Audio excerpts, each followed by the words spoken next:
У нас дома делает бардак. Нет, не мой муж и даже не мои коты, а именно я. Поэтому я решила сделать челлендж.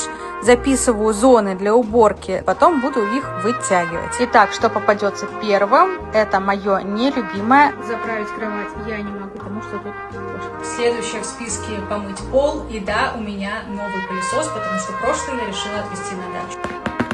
Это база, сам пылесос, резервуар для воды. Тут еще одна насадка, длинная ручка и еще нам положили шампунь. Теперь я дома. Заряжаюсь на новые пылевые победы. Я проснулся.